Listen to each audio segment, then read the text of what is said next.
आइए सुनते हैं बाबा की मधुर मुरली के महावाक्यों का सार। बाबा कहते, मीठे बच्चे, तुम्हें अपनी दैवी मीठी चलन से बाप का शो करना है। मीठे बच्चे, तुम्हें अपनी दैवी मीठी चलन से बाप का शो करना है। सबको बाप का परिचय दे, वर्षे का अधिकारी बनाना है। याद रहे, दिव्यता ही पूजनीय होती है। तपस्वी बहुत बड़े बड़े होकर के गए दुनिया में, मंदिरों में उनकी मूर्तियां लगा करके पूजा नहीं जाता। हाँ, कुछ लोग कर सकते हैं उनको मानने वाले, लेकिन जो देवताएं हैं जिनके जीवन में दिव्य गुणों की धारणा थी, पूजे जाते हैं आज भी। कोई मनुष्य भी दिव्य गुणधारी हो, ज्ञान में ना भी हो, तो भी उसे कहते हैं ये तो देवता तुल्य है, गायन करते हैं उसका। तो बाबा भी हमें सिखाते हैं, मीठे बच्चे, तुम्हें अपनी मीठी दैवी चलन से बाप का शो करना है। सबको बाप का परिचय दे, वर्षे का अधिकारी बनाना है। चलन से देना है संदेश। जो बच्चे देही अभिमानी हैं, उनकी निशानियां क्या होंगी? जो अपने को हमेशा आत्मिक स्थिति में रखते हैं, निराकारी बीज रूप की स्टेज में रहते हैं, जिसको बाबा कहते देही अभिमानी बच्चों की क्या निशानियां हैं? बाबा कहते वे बहुत बहुत मीठे लवली होंगे, प्यारे, एक्यूरेट श्रीमत पर चलेंगे। वह कभी किसी काम के लिए बहाना नहीं बनाएंगे, सदा हंजी का पाठ होगा। जबकि देह अभिमानी, जो अपने को शरीर समझते हैं, देह अभिमानी समझते हैं काम करने से मेरी इज्जत चली जाएगी। मान लो कोई घर में एक गिलास पानी भी ना उठा के पीता हो, आश्रम में कह दिया जाए जरा ये बर्तन धो देना, थोड़ा सफाई कर देना, तो उन्हें अपमान की फीलिंग आएगी। कोई देह अभिमान है ना, पोस्ट पोजीशन नशा है। और जो देही अभिमानी बच्चे हैं, उन्हें किसी भी प्रकार का अपमान नहीं, बल्कि स्वाभिमान पैदा होता है कि हम ईश्वरीय कार्य में, छोटे से छोटे कार्य में भी सहयोगी बने। नशे से कार्य करते हैं, चाहे भाषण करना हो, चाहे बासन मांजना हो। हमारी दादियां, हमारी दीदियां सिखाती हैं। अवस्था एक रस स्वाभिमान वाली बहुत ही ऊंच होती है उनकी, लेकिन ये वो रतन होते जो निरंतर आत्मचिंतन, आत्मदर्शन, प्रभु ज्ञान का मनन चिंतन करते रहते हैं, है ना। बाबा कहते हैं ना, तुम होली हंस हो, तैरने वाले भी और उड़ने वाले भी। तो बाबा ने कहा था कल की मुरली में कि बच्चे, ज्ञान का मनन चिंतन करना ही ज्ञान अमृत में तैरना है, और ऊंची स्टेज में रहना माना उड़ना। तो जो इस टाइप की आत्माएं ज्ञान दर्शन के आधार से आत्मचिंतन, आत्म मंथन और आत्म स्मृति माना आत्म दर्शन में निरंतर रहती हैं, उन्हें मान अपमान, इज्जत बेइज्जत, इन चीजों की फिक्र नॉट। देही अभिमानी सदा बाप के फरमान पर चलेंगे, बाप का पूरा रिगार्ड रखेंगे, कभी क्रोध में आकर बाबा की अवज्ञा बिल्कुल नहीं करेंगे। उनका अपनी देह से भी लगाव नहीं होगा। शिव बाबा की याद से अपना खाना आबाद करेंगे, बर्बाद नहीं होने देंगे। गीत, भोलेनाथ से निराला, भोलेनाथ से निराला कोई और नहीं। अब हमारी बिगड़ी बनाने वाला कोई और नहीं, या कोई है बताना मुझे, कोई हो बाबा से बड़ा। ओम शांति। इतनी सारी बड़ी दुनिया में, खास भारत और आम सारा संसार, क्योंकि भारत तो प्राचीन है ना, यह तो समझते हैं असुल पहले भारत ही था। सब धर्म वाले भी इन बातों को जानते हैं कि भारत प्राचीन सनातन देश है। उस समय भारत बहुत धनवान था, उसको वैकुंठ जन्नत या स्वर्ग, पैराडाइज, बहिश्त आदि नामों से जाना जाता था। इस समय तो मनुष्य मात्र बाप को कोई जानते नहीं सिवाय तुम बच्चों के, लेकिन तुम बच्चों में भी नंबरवार पुरुषार्थ अनुसार ही बाबा के स्वरूप को, बाबा के कर्तव्यों को जानते हैं। नंबरवार पुरुषार्थ अनुसार भक्ति में पुकारते रहते हैं। बाबा कहते बच्चे हर एक खुद समझ सकते हैं कि हम बेहद के बाप को कितना जानते हैं। पुकारते हैं, भक्त भक्ति करते हैं, परंतु उस परमपिता परमात्मा की बायोग्राफी नहीं जानते। गाया जाता है फादर सोज सन, सन सोज फादर। बाप से बच्चे का नाम रोशन होता है और बच्चे से बाबा का नाम, बाप का नाम रोशन होता है। चार चांद लगते हैं। अब तुम बच्चों को ही बाप का शो करना है। फादर तो अपना शो नहीं कर सकता, फादर तो बाहर नहीं जाएगा, तो बच्चों को ही बाप का सभी को परिचय देना है। बच्चे यह भी समझते हो कि बेहद का बाप स्वर्ग का रचयिता है। उनको अगर जानते तो आश्चर्य लगता, हम भगवान के बच्चे दुख में, आखिर क्यों? तो इन बातों को समझते। अभी सिर्फ तुम बच्चे इन बातों को समझते हो, तुम्हारी समझ में अभी बैठा है। हम पारलौकिक माता पिता के बच्चे बने हैं। तुमेव माताश्च पिता तुमेवम, उस निराकार के लिए। साकार में माता तो माता है, पिता पिता है, भाई भाई है, बहन बहन है, लेकिन वो निराकार दिव्य ज्योति पुंज सर्व संबंधों का हमें अधिकार देता है। जो संबंध जोड़ना चाहो वही प्राप्ति कराता है। तो अभी समझ में आता है कि हम पारलौकिक माता पिता के बच्चे बने। यह ज्ञान की बातें अभी यहाँ चलती हैं। सतयुग में इस ज्ञान की दरकार नहीं, वहां तो प्रारब्ध है।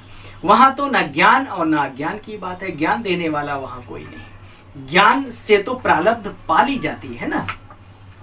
अभी तुम ज्ञान से प्रारब्ध पाते हो, सो भी नंबरवार पुरुषार्थ अनुसार। देही अभिमानी बनना बच्चे मेहनत की बात है, मेहनत की। क्या करें फिर, ना बने। बाबा कहता मेहनत जरूर है, लेकिन असंभव कुछ भी नहीं। आदर्श हमारे सामने ब्रह्मा बाबा है। बाबा कहते शिव बाबा की सर्विस में जो बच्चे तत्पर रहते हैं वही देही अभिमानी बन सकते हैं, क्योंकि सेवाएं से दुआएं मिलती हैं। आत्मा को बल सेवाओं से भी प्राप्त होता है। निरहंकारता आती है, निर्माणता आती है। पुण्य कर्मों को का फल जमा करने का, पुण्य कर्म करने का एक जरिया सेवा ही तो है। देखो बच्चे, देह अभिमान आ जाने से फिर उनसे वो रूहानियत की खुशबू निकल जाती है। श्रीमत पर ना चलने वाले को बाप कभी अपना बच्चा नहीं कह सकते। बाबा ने बहुत अच्छी बात की। भल बाहर से बच्चे बच्चे कहते भी हैं, परंतु अंदर में समझते हैं ये नाफरमान बरदार है, ये क्या पद पाएंगे। बाप दादा दोनों समझ सकते हैं। श्रीमत पर अमल नहीं करते, देह अभिमान के कारण श्रीमत पर चलते नहीं। देही अभिमानी बच्चे बड़े स्वीट, मीठे, लवली होंगे, प्यारे, सब सर्वप्रिय होंगे। या आसुरी दुनिया बच्चे कितनी कड़वी है। माता पिता भाई बहन सब का क्या हाल हो गया है। सबके अंदर, सब रिश्तों में कड़वाहट आ गई है। मिठास रिश्तों की अब सिर्फ टीवी पर प्रचार है। रिश्तों की मिठास, दिवाली है खास, ये मिठाई ले आओ, प्रचार के लिए रह गया है। हाँ, सभी नहीं, क्योंकि बीज किसी भी चीज का तो नष्ट नहीं हो रहा ना एकदम, जब तक दुनिया का समाप्ति समारोह ना हो। तो कुछ न कुछ परिवार आज भी हमने देखे हैं, जैसे बाबा भी मुरली में कहते हैं कि अगर ध्यान से देखो जैसे वहां स्वर्ग लगा पड़ा है। स्वर्ग, इतना आपस में आदर है, सम्मान है, आज्ञा का पालन करते हैं, छोटे बड़े का लिहाज रखते हैं। अभी तुम बच्चे जानते हो, देही अभिमानी बन रहे हो। बाप की श्रीमत पर चलकर देही अभिमानी को कभी देह अभिमान नहीं रहेगा कि मैं ये काम करूं या ना करूं, इसमें मेरी इज्जत जाएगी। तुम बच्चे पाकिस्तान में थे भाई, पहले जब इंडिया और ये सब एक ही था, आज जो उस नाम से पुकारा जाता है। तो बाबा भी बच्चों को सिखाने के लिए सब काम करते थे। देह अभिमान किसी का ना रहे, बाबा सबको कार्य देते थे और खुद भी करते थे। उपले भी बनाते थे, रोटियां भी गोल गोल। बच्चे मैं भी तो सेवा करूं, शिव बाबा का कार्य है, मैं क्यों स्थूल सेवा से वंचित रहूं, ताकि मेरे बच्चों में कोई देह अभिमान ना रहे।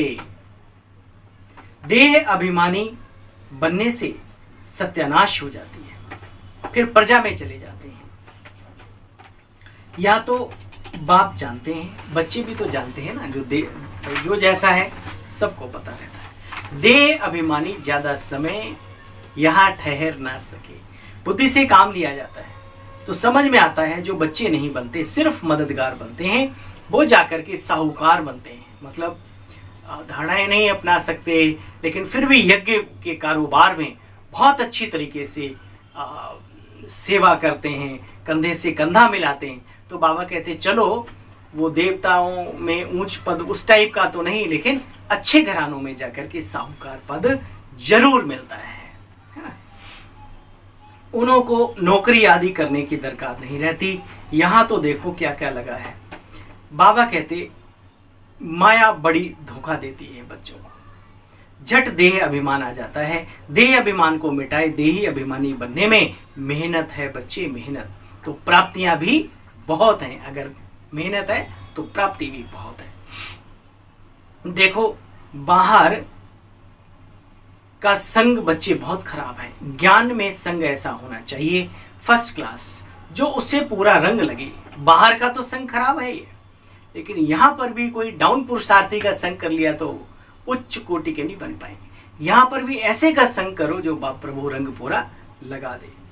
देह अभिमानी का संग मिलने से एकदम मिट्टी पलित हो जाती है, फिर फरमान पर भी नहीं चलते। बाबा कहते अगर हमसे कोई आकर पूछे तो झट बता देंगे, तुम फरमा बरदार हो व नहीं। नंबरवार पुरुषार्थ अनुसार बहुत अच्छे अच्छे हैं बच्चे, जो बाप का दिल खुश कर देते हैं। दुनिया में बड़ा दुख, मारा मारी, खून खराबी चलती है बच्चे। इनको कहा ही जाता है कांटों का जंगल। बाप के बने हो तो इनसे किनारा हो गया, अब कांटों से फूल बनते हो, कांटों से पल्लव निकलता जा रहा है। जो कांटों में उलझा था वो बाबा के बनने के बाद निकलता जा रहा है।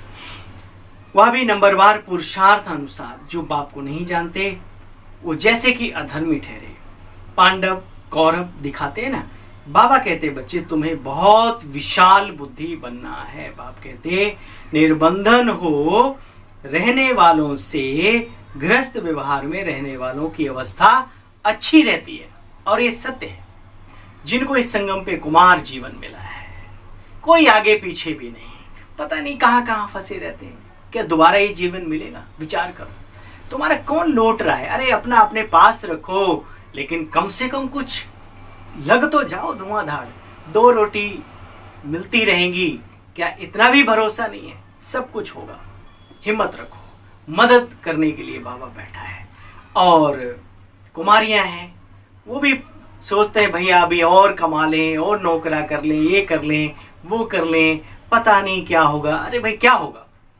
इतने पूरे वर्ल्ड में इतने बाबा के समर्पण बुद्धि बच्चे तन से मन से, क्या वो भूखे मर रहे हैं? विचार करो। तो बाबा कहता अरे जो निर्बंधन है उनसे तो अच्छे बंधन वाले हैं, गृहस्थ में रहते हैं, उनकी अवस्था बहुत अच्छी रहती है, कुर्बान हो जाते हैं बाबा के ऊपर एकदम से। बाप कहते निर्बंधन हो रहने वालों से गृहस्थ में रहने वालों की अवस्था बहुत अच्छी रहती। हाँ, सब तो एक जैसे नहीं, अब सारे थोड़ी एक जैसे। कुमार कुमारियां भी कुर्बान ना हो तो कैसे कार्य आगे बढ़े, है ना? और गृहस्थी भी कुर्बान ना हो तो कैसे आगे बढ़े? लेकिन बाबा चाहता है जो निर्बंधन है वो निर्बंधन ही रह करके बाबा के कार्य को पुरजोर से ताकत लगा के आगे बढ़ाए। मौका मिला है, इतना मौका मिलेगा तो हम दिखा देंगे। अरे मौका मिला है संगम पे तो दिखा दो, अच्छे कर्म करके दिखा दो, पुण्य कर्मों को इकट्ठा करके दिखा दो।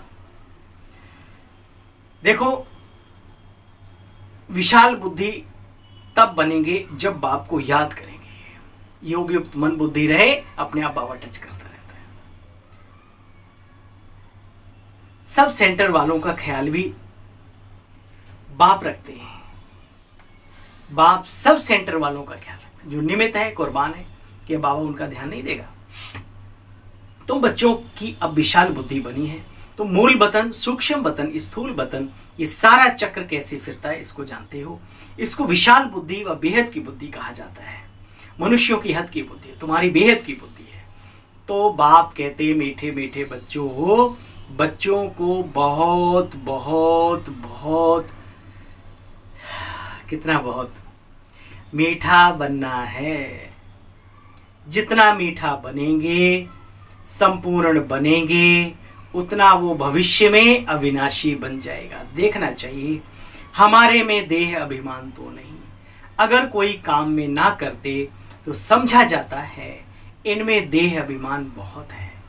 सतयुग में सब देही अभिमानी होते, जानते हैं एक पुराना शरीर छोड़ नया शरीर लेना है। यहाँ तो मनुष्य शरीर छोड़ने पर कितना तड़पते हैं, चिल्लाते हैं, रोते हैं। यहाँ तो कितना रोते हैं, देह अभिमान है ना। देह से बहुत प्यार है, देहधारियों से बहुत प्यार है, दैहिक दुनिया से बहुत प्यार है। वो छूटती नजर आती तो हाँ ये भी छूट जाएगा, अच्छा ये भी छूट जाएगा, अरे छूट जाएगा तो पक्का है ये तो छूटना, लेकिन कुछ आगे के लिए भी जोड़ लो, चिपका लो कुछ पुण्य कर्म। तो बच्चों के लिए दुनिया तो जैसे की है ही नहीं। तो बच्चे अशरीरी आए थे, अशरीरी बन करके जाना है। बेहद का बाप बच्चों को पढ़ाते हैं। उनका कितना रिगार्ड रखना चाहिए, शिव बाबा का, ब्रह्मा बाबा का।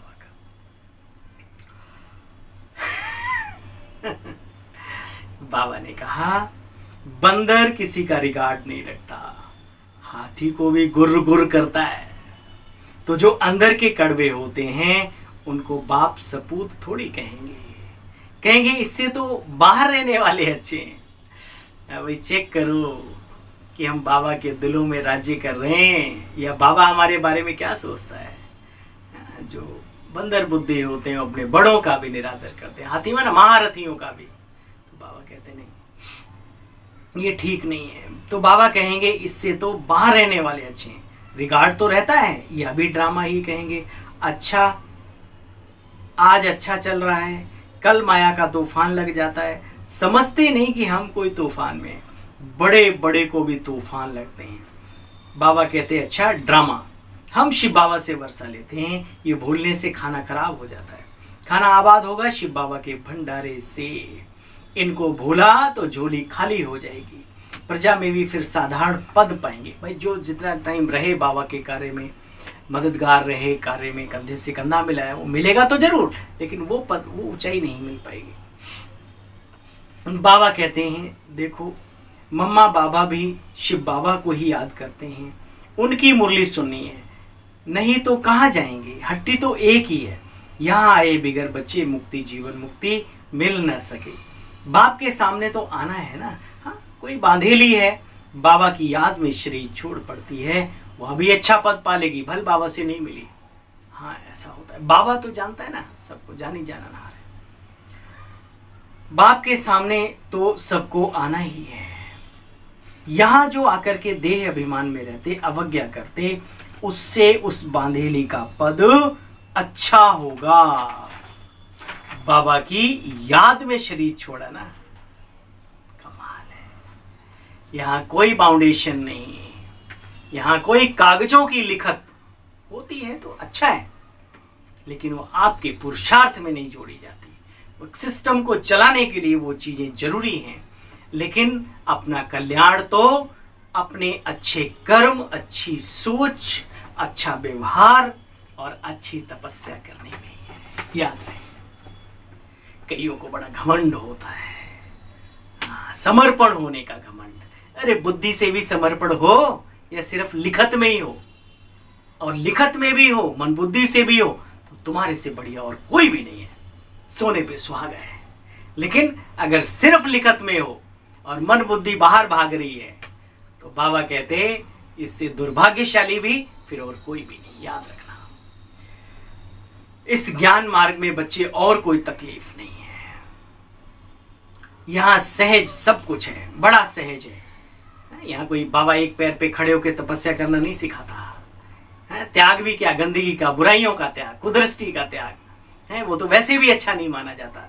तो बाबा कहते हैं, बाबा तो और कुछ कहते नहीं, सिर्फ कहते बच्चे दिल अंदर में तरस पड़ता है, शिव बाबा के भंडारे से शरीर निर्वाह करते हैं, यज्ञ की संभाल कुछ करते नहीं, तो फिर पद क्या पाएंगे। बाबा के घर में रहे, खाया पिया, तो फिर है? और जिन जिन से आ रहा है, वो जा रहा है अंदर में, उनके प्रति भी कभी विचार करो एकांत में बैठ के। बाबा उन सब दिव्य आत्माओं को, चाहे किसान हो, चाहे जो भी हो, सबको बाबा का एक एक बच्चा, उसके लिए अपनी वाइब्रेशंस, ताकत वो तो दे सकते हो। आप किसी कुर्सी पर बैठे हो, आके आपके समक्ष कोई आया है, चलो सिस्टमेटिक आया है, अच्छा व्यवहार तो कर सकते हो। उसको भगाते हुए उधर जा, ही उधर जा, ही उधर जा, हंसी आती है। सीट का जैसे दुनिया में होता ना, कहीं गवर्नमेंट के उसमें चले जाओ तो बेचारा वो इधर से उधर ही पूरे ऑफिस में भागता रहता, काम नहीं होता उसका। विचार करना, विचार करके विचार करना कि कर क्या रहे हो और करना क्या चाहिए। बाबा कहते, देखो बच्चे, यज्ञ की संभाल कुछ नहीं करते तो पद क्या पाएंगे। संभाल का मतलब क्या है, सबको प्यार से पालना देना, सबकी दिल की दुआएं लेना, बाबा के घर का वातावरण अच्छा बनाना। इस यज्ञ की तो बहुत संभाल करनी है। जहां भी सेंटर्स स्थापन होते हैं वो शिव बाबा का यज्ञ है। इस यज्ञ रचने के लिए सिर्फ 3 पैर पृथ्वी चाहिए बस। कोई बूढ़े हैं, खुद समझा नहीं सकते, अच्छा फिर कोई बहने व भाई को बुलाओ, एक छोटा सा कमरा दे दो, बाहर बोर्ड लगा दो, बड़ा बच्चे पुण्य का काम है। अभी कलयुग है, विनाश सामने खड़ा है ऐसे रत्न हमने देखे हैं, ऐसे रत्नों से मिला हूं, खुद वो ज्ञान में नहीं है, उनका कोई दूर का रिश्तेदार कहीं, तो वो जाते हैं ब्रह्मा कुमारी आश्रम में, कहते हैं दीदी आप चाहें तो आप, हमारा इस शहर में बहुत बड़ा होटल है, आप चाहें तो नीचे का फ्लोर खाली पड़ा है, उसमें इतना बड़ा एरिया है, आप रहें, जिम्मेवारी हमारी है, चिंता की बात नहीं। और वहाँ पूरे शहर में आश्रम भी नहीं और खोल देते हैं, तो ये बहुत बड़ा पुण्य है। बाबा कहते हैं 3 पैर पृथ्वी के मशहूर हैं, 1-2 को भी उठा दिया तो भी अहो सौभाग्य, महामंत्र देते जाओ, मन मना भव। जो हमें मिला है वो दूसरों को भी सिखाते रहो। बाबा कहते मन मना भव। तो बाबा ने कहा 1-2 को भी उठाया तो भी अहो सौभाग्य, सिर्फ कहते बाबा को याद करो, कहते रहो। बाबा कहते 3 पैर पृथ्वी के लो, 10-15 सेंटर खोलो तो कितनों का कल्याण हो जाएगा, तुम बच्चे बहुत धनवान बन जाएंगे। छोटी सी जगह में कॉलेज खोल सकते हो, तुमको सिर्फ रास्ता बताना है, अंधों की लाठी बनना है, जगाना पड़ता है बच्चे। बाप और वर्षे को याद करो तो तुम्हारा बेड़ा पार। और यहाँ पर कोई खर्चे आदि की बात नहीं है, कोई ऐसा थोड़ी यहाँ कोई धन दौलत इकट्ठा करने के लिए बैठे हैं सब निमित्त, नहीं। बाबा कहते हैं जितनों का भला हो उतना अच्छा है, जितना कर सकते हो उतना करो। बेहद के बाप से बेहद का वर्षा लेना, समझना बड़ा सहज है। अच्छा भाई, ये ज्ञान को समझना बड़ा सहज है। अच्छा, मीठे मीठे स्किल बच्चों प्रति माता पिता बाप दादा का याद प्यार और गुड मॉर्निंग। रूहानी बाप की रूहानी बच्चों को नमस्ते। हम सब रूहानी बच्चों की रूहानी बाबा आपको नमस्ते नमस्ते। सार ही सुना, फर्स्ट क्लास ज्ञानी तो आत्माओं का संग करना है, देही अभिमानी बनना है, देह अभिमानियों के संग से दूर रहना है। यज्ञ की बहुत प्यार से संभाल करनी, सच्चे दिल से संभाल करनी है, बहुत बहुत लवली और मीठा बनना है, सपूत बनकर दिखाना। बच्चे कोई भी अवज्ञा नहीं करनी है। वरदान, ज्ञान गुण और शक्तियों से संपन्न बन, दान करने वाले महादानी भव। सारे दिन में जो भी आत्मा संबंध संपर्क में आवे उसे महादानी बन, कोई न कोई शक्ति का, ज्ञान का, गुणों का दान दो। दान शब्द का रूहानी अर्थ है सहयोग देना। आपके पास ज्ञान का खजाना है तो शक्तियों और गुणों का खजाना भी है। तीनों में संपन्न बनो, एक में नहीं। कैसी भी आत्मा हो, निंदा करने वाली भी हो, अपशब्द बोलने वाली भी हो, उसे भी अपनी वृत्ति व स्थिति द्वारा गुणों का दान देते चलो। स्लोगन। जो एक बाप से प्रभावित हैं उन पर किसी आत्मा का प्रभाव पड़ नहीं सकता। ठीक है, और अगर पड़ता है तो हम बाबा से अभी प्रभावित नहीं हुए। एक बार पुनः सुने। जो एक बाप से प्रभावित हैं उन पर किसी भी आत्मा का प्रभाव नहीं पड़ सकता। चलो बाबा की यादों में खो जाओ, शुक्राने गाओ दिल ही दिल में बाबा के। अच्छा भाई, ओम शांति, ओम शांति।